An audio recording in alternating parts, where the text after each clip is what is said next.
she let out a breath she didn't even know she'd been holding. I'm so sad this vlog has turned terrible. Look, I don't think this video is going great. Hello and welcome back to the chaos that is Shani and Books.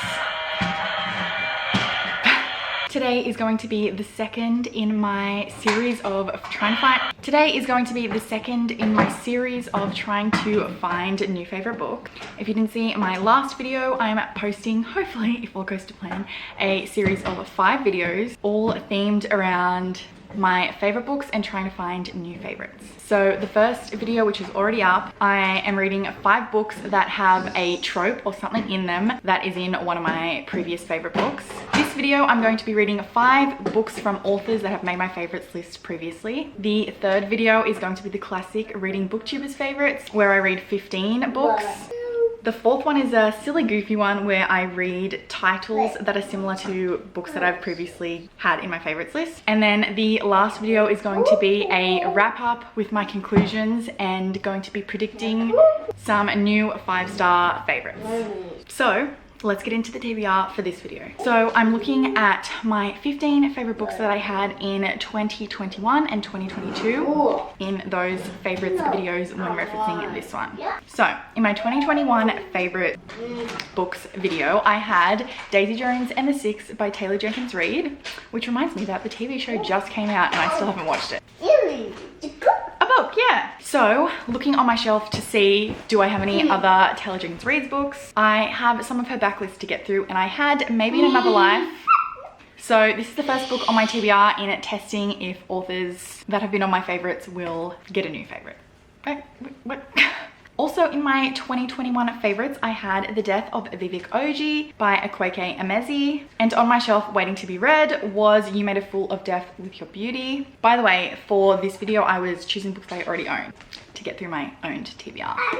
This one is a completely different genre from Vivek Oji. This one is literary fiction and this one is a romance. On my 2022 favorites, I had Watch Over Me by Nina Lakua, also the first book that I had read from this author. And sitting on my TBR shelf was Yerba Buena. This one is young adult and this is her debut adult book.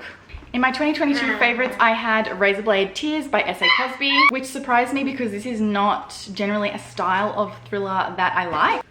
So I was excited to try out some of S.A. Cosby's backlist, and I had Blacktop Wasteland sitting on my shelf, so this is the next book for the TBR.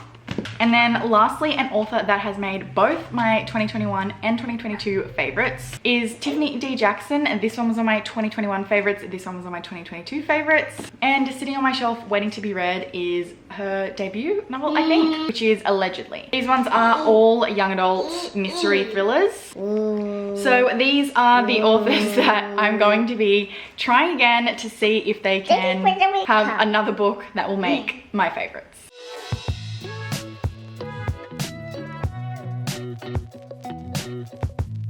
Taylor Jenkins Reid does it again. I don't know why I didn't have faith in her. I guess I just thought this obviously wasn't going to trump Evelyn Hugo and Daisy Jones for me, which it didn't. But it was still absolutely amazing. And I don't know why it took me so long to get around to this. I think I have one more book in her backlist, plus the novella, I think. This one, I'm sure you've heard it pitched a million times, but it is about this girl.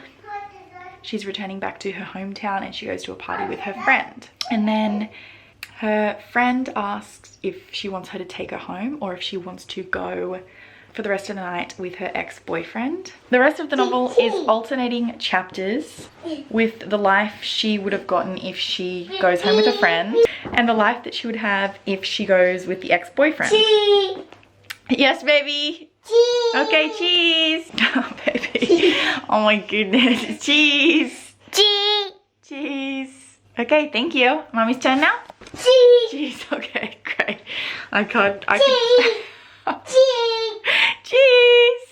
Cheese. Cheese. You're so cute. What? This. Oh, good job. You almost caught it. Oh my god.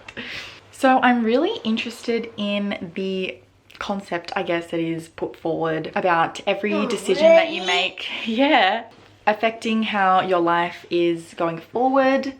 I feel like it's It's a similar thing to in that book, The Midnight Library, but this I feel like is a lot less like on the nose. Like Matt Haig's books, all of the ones I've read so far, but The Midnight Library is very on the nose for the message that it wants you to take out of the book. Like it's very like this is the message of the book and it is giving it to you. Whereas this one, I feel like it's giving the same sort of message about your choices affecting your life. But yeah, you can play.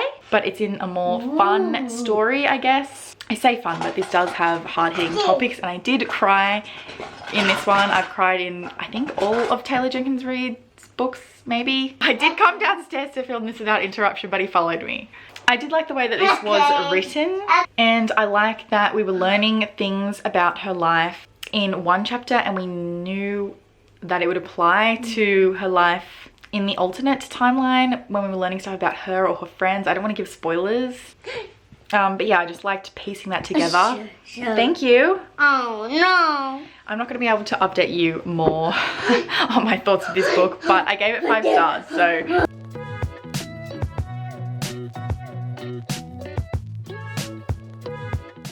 Okay, I don't entirely know what I want to say in this update because I have finished this book and I've ping-ponged back and forth about my opinion on it. I think I'm going to do a Goodreads review with like spoilery thoughts, so if you're interested in the spoilery version, because my opinions I think maybe would be a spoiler. Basically the first 100 pages of this book I was loving, and I thought, okay, this is potentially going to be a 5-star read or a 4 even. And then we got to the 100-page mark and we did get on page 98 the line, "She let out a breath she didn't even know she'd been holding." So that was an interesting choice because I thought that was just like a meme now. Because I don't mind a messy character, which this was. In the first 100 pages, I thought, okay, we're gonna get this fun messy character. She has a really fun best friend. This main character had dealt with a lot of sadness. I don't know what's in the synopsis. I don't want to spoil. I don't know. Basically, she has a lot of grief and trauma that she's dealing with from her past, and she's ready to start dating again. And like I said, the first 100 pages were like really fun and I was ready for it. And then at the 100-page mark, I got scared. As a non-romance girly, really, I don't pick up romance that often, and when I do, it's just a fun like fake dating trope, you know, that sort of thing. I don't want to say what the trope is in this because I don't know if it's a spoiler and it doesn't say. Inside the synopsis it says the only problem is she's falling for the one man she absolutely can't have. So I'm going to just say forbidden romance because I don't want to say the exact trope just in case. So for the purpose of this review, I'm going to say forbidden romance. I don't know if that is correct, but we're going to go with it. And like I said, I was ping-ponging back and forth because every now and again I was like, oh, okay, this isn't too bad. And then I would be back to, okay, I don't think I like this. But I think my biggest issue with this, and this is exactly why, just take my opinion with a grain of salt, because reading is subjective, but I feel like reading romance is even more subjective because my problem is I didn't really feel the chemistry between the two, like the couple. Which that's why it's subjective, because other people might have been swooning over this romance and loving it. So I feel like romance reading is even more subjective opinion, like your opinions are even more subjective than anything, because not only is just reading, like, you know, your own thoughts are going to be different to everyone else's, but your own thoughts on romance I think are extra different because everyone, you know, has a different opinion about love. And yeah, I feel like every now and then I was like, ugh, like where's the chemistry, guys? Where is it? But then I would read another chapter and be like, okay, here it is. And then the next bit was like, no, here it isn't.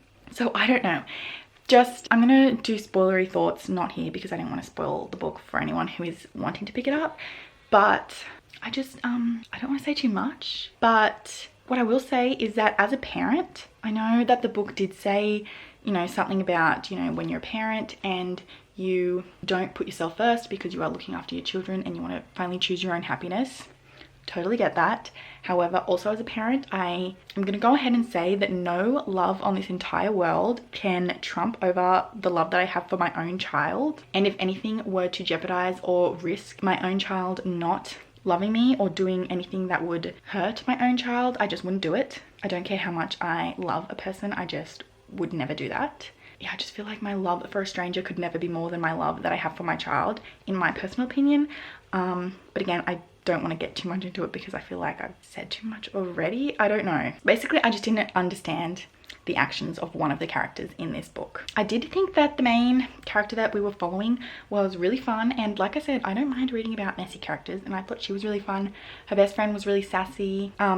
But yeah, one of the characters in this, I just couldn't understand his decisions, and it was just... But I'm definitely going to pick up more from Akwaeke Emezi. I definitely loved the death of Vivek Oji more, so there's that. But I will pick up their other books because they've written so many genres. I think they have middle grade as well. Now they obviously have romance. I would pick up another romance from them because I don't think it's not the book's fault, really. It is my opinion of the romance, and maybe I just don't like this particular trope. I don't know, I've never read it before. Oh my god, that's what they look like. Oh, so cute. Have I never seen their author photo before? I don't know. Also, this cover is like one of the best covers ever, and now that I've read the story and I understand like the ring and like the little art on the fingernails, it's a very nice cover. But yes, no offense if you loved this book, because I know that Sasha absolutely loved it, so sorry Sasha, but she's a romance girly and I'm not, so there's probably where the difference of opinions is, because she did not like the death of Vivek Oji and I did. So anyway, that's my update on this book. Let's hope I have more luck with the next one.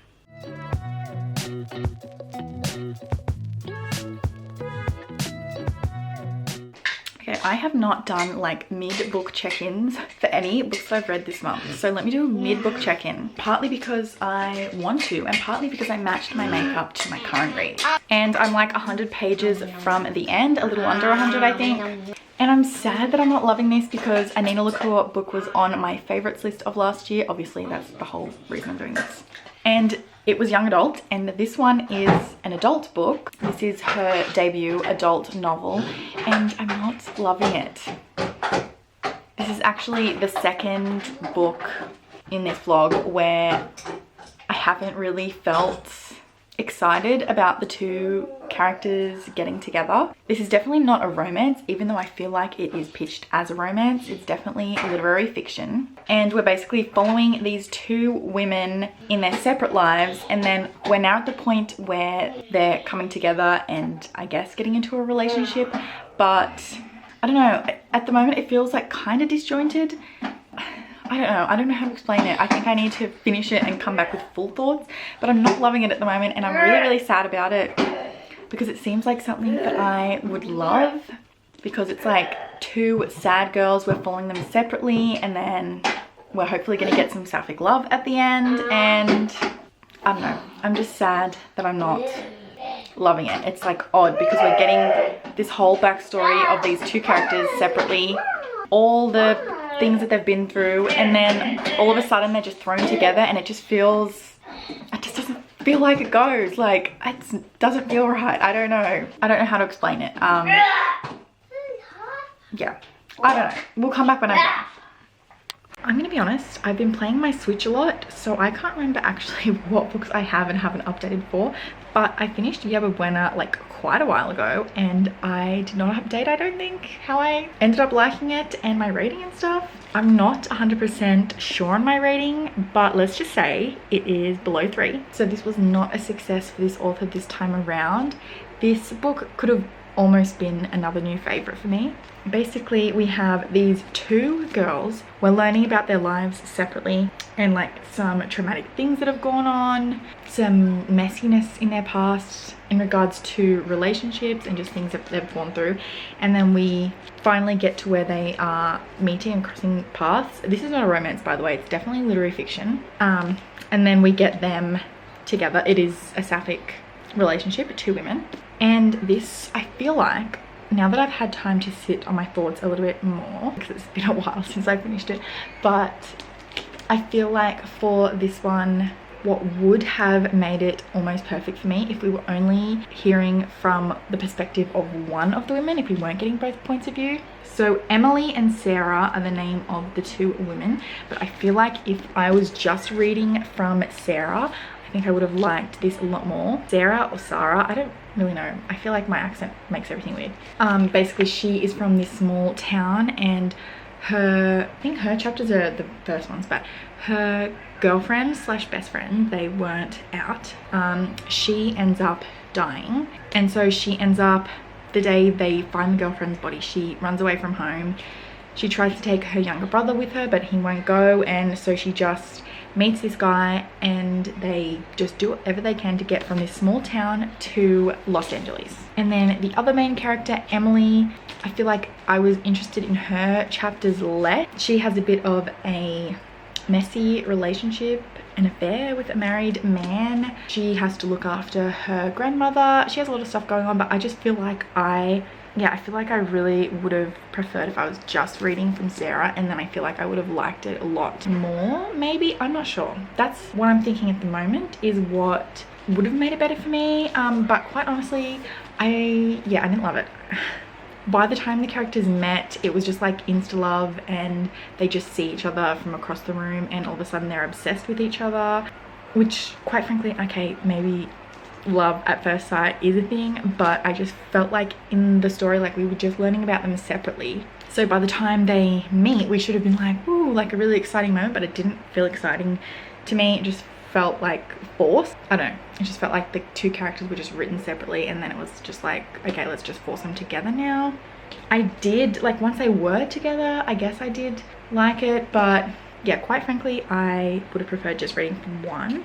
I'm not going to continue going on about this because I'm sad that I didn't love it, but it's fine. On to other things.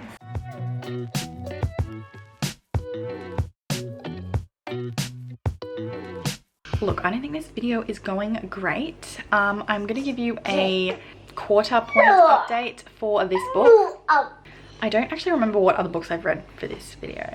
But regardless, I don't think this is going to be a 5-star book. I was not confident it was going to be, because to be quite honest, I was surprised that Razorblade Tears was even a 5-star read for me, considering it was so graphic. And that's not the type of like movies and other media that I like to consume, so I was very surprised that I enjoyed it in a book. But what I think that I enjoyed is like the characters, although the characters were like unlikable, but you got to like them in the end. This book, look, I don't think I am going to love it. We're following like this mechanic, and there's a lot of talk at the start about cars and driving and racing, and I don't like cars, and I also don't like driving. I hate driving. I couldn't care less about what car I drove as long as it turns on and goes, and I hate being in cars. I get car sick. So I didn't love all the car talk. And also Razorblade Tears had some graphic scenes, but I was like interested in the journey of the characters, like getting to the bottom of what they were getting to the bottom of. This one, we have had one scene where the main character comes up to someone who is urinating and is violent towards them, and there's a lot of talk of urine everywhere during this violent exchange. I don't love it. I don't love it. And to be honest, I'm like, how many pages? Let's find out the exact page number. Okay, I'm 76 pages in, and I am not in love with the character that we're following, as I was with Razorblade Tears. Like I said, those characters weren't lovable in the beginning, but once we got to know them, they were. So I'm not sure if the same thing is going to happen with this. We'll just find out soon, I guess. But that is my quarter-ish point check-in. I don't think it's going to be 5 stars, but I don't think I'm going to hate it. I think that I feel like this author's writing, I felt with Razorblade Tears that it felt like a movie, and I feel like I'm going to feel the same with this. Like, I can vividly picture everything that's happening, which, is that a good thing or a bad thing? Because there is a lot of violence, but I am glad to read this because I do think that this author is a great author.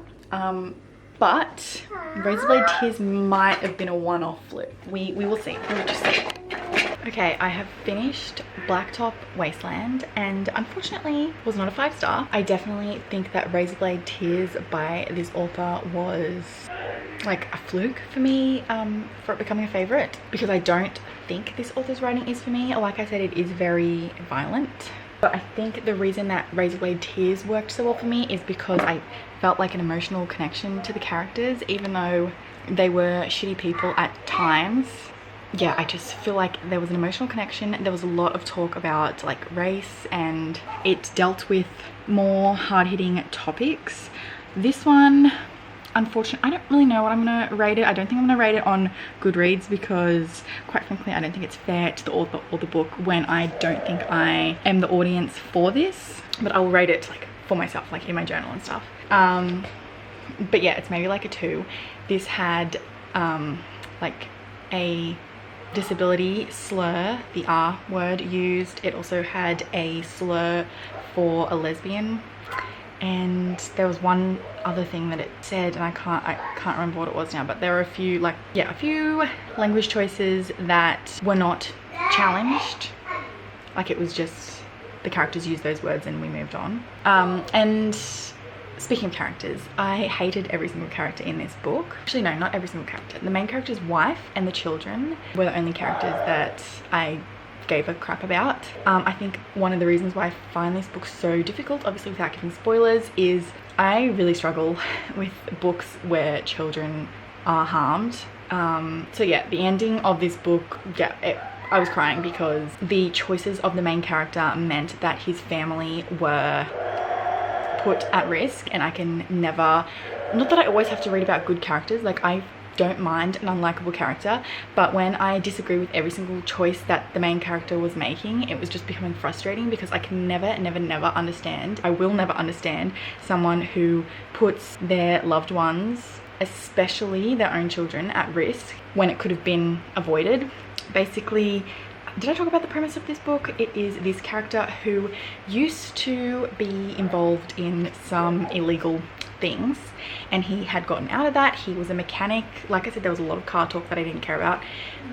He owned his own mechanic shop with a friend, so he was out of that life, and he did have some financial difficulties at the beginning of the book. Hi. When a job presented itself back in a bit of life of crime, he takes it because he wants the money. But the reason that I just feel like I can never get on board with his decisions is that it wasn't the only choice to get money. What was I saying? Yes, it wasn't his only choice. It wasn't like he was given no choice and had to do this. He was given the option to say no, and his wife also gave him another option of what they could do for the money, and he chose to do it, and it put his whole entire family at risk, and it just really annoyed me that that was the whole premise of the story. And it was mentioned a few times. His dad disappeared when he was younger. He also was living a life of crime, and he disappeared from his son's life due to his dealings, and that was brought up and mentioned, which I'm glad they did at least mention the fact that it was wrong that he decided to do this at all. He did mention that his counsellor in juvie called it a propensity for violent conflict resolution, because he was saying that him and his dad were similar in that way. It did mention it. It says, a father who really loves his children doesn't do anything to hurt them. He doesn't put them in harm's way, not on purpose. So obviously he does discuss it and realize that his choices were wrong, but I just felt really bad for the wife and the kids because they were caught in the crosshairs due to the things that the dad did.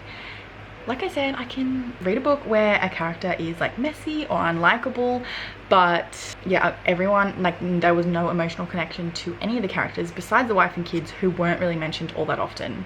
Like they weren't main characters. So unfortunately this didn't work for me. What I will say that it is very fast paced, it's very quick to get through, same as Razorblade Tears. And I also said about Razorblade Tears that it felt like a movie. Like when I was reading it, I could vividly see the scenes in my head. It felt like a Quentin Tarantino movie. And I will say about this, it also feels like a movie. I don't know if it's just the author's writing or what it is, but yes, very quick to read. If you do like violence in a thriller, then this author definitely will be for you. It's not exactly for me. There were, like I said, a lot of graphic scenes. We had scenes where literally they were describing brains being splattered, so that's not exactly the type of book that I generally pick up. However, what I will say is I'm glad that I read it, because now it helps me to confirm my reading taste, which is the whole point of this anyway. And I do think that Razorblade Tears was the exception to this genre, and this author maybe as well for me. And going forward, I know what type of thrillers to pick up, and I would pick up from this author again if the plot and the subject matter was something that I thought I would be interested in or connect to. A mechanic who loves driving and cars committing a robbery is not something that I can connect with. Whereas Razorblade Tears, where it was fathers who were seeking revenge for their gay sons, and it had discussions of like race and sexuality, it was a bit more up my alley, whereas this didn't really have as much things that I enjoyed. I think that if this did have things that I liked, then I would have enjoyed the book more, but the fact that it was mostly about cars, I don't care about cars, and the characters weren't as emotionally hard-hitting for me, it just didn't work. But yeah, I'm not going to rate this on Goodreads because I do think this author is obviously a good author, and people who enjoy this subject matter and the themes of the book will absolutely love this. So there you go. If you like cars, if you like violence, pick up this book. If not, don't.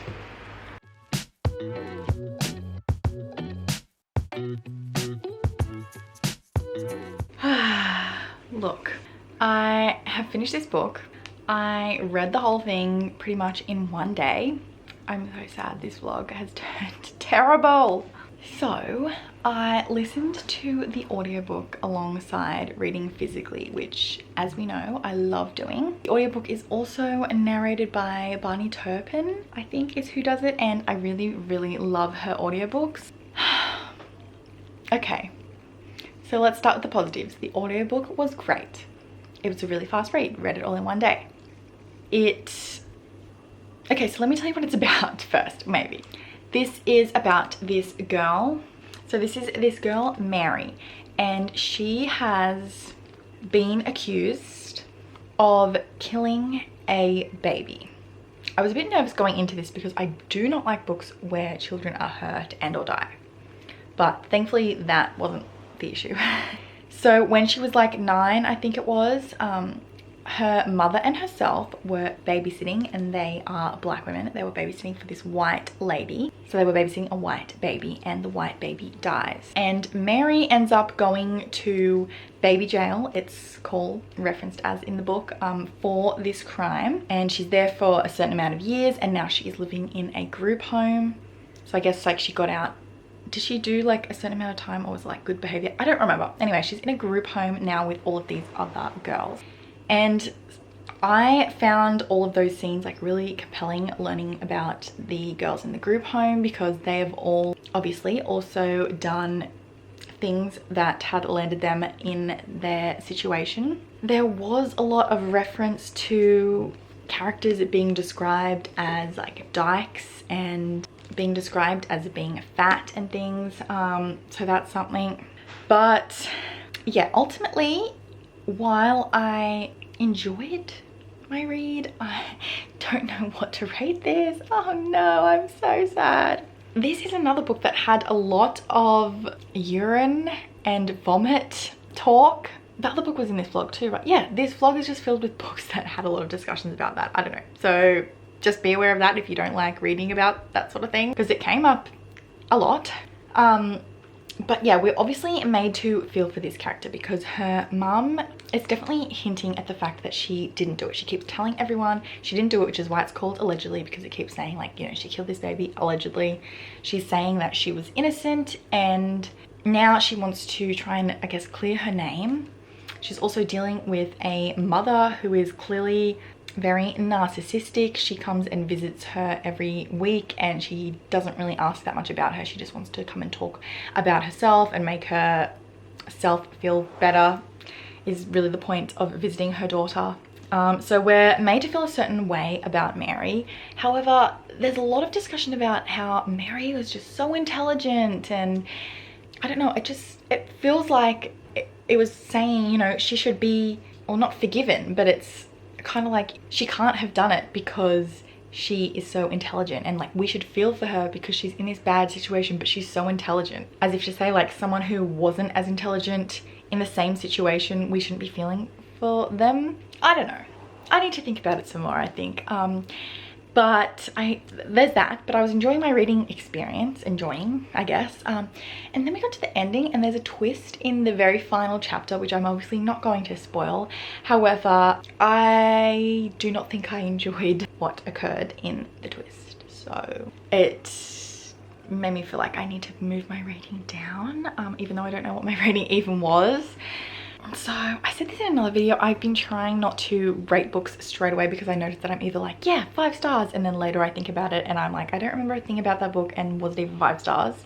Or I do the opposite where I'm like, ew, the book was terrible, 1 star, and later I'm like, was I a bit harsh? Or even me marking the book as 3 stars and then later I'm like, was that a 5-star book? So I'm trying not to rate books straight away. I haven't been rating them straight away on Goodreads. I've just been marking them as finished, and then later I'm going back in to give my reviews.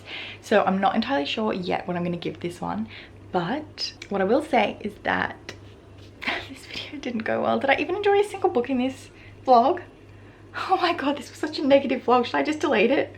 So there we have it. A not so successful vlog. I am incredibly sad that I did not find any new favorites in this one. This is probably the only book that I enjoyed out of the lot, which is incredibly sad. I'm so disappointed, and I honestly considered just scrapping this whole vlog, but it's fine because we have other vlogs in this series to try and find a new favorite. So like I said, I have the first vlog that's already up, trying out books that have similar tropes or themes to my favorites. This one was obviously a failure for authors. The next one will be booktubers' favorites. And then the last vlog style video is reading books with a similar title to my favorites. And then I'm going to be doing some 5-star predictions, which, if this prediction is anything to go by, my 5-star predictions aren't probably going to be very good, but it's fine. Thank you if you made it to the end of this one. I'm sorry, this was awful. But yeah, I'll see you in the next one, which should be in a few days.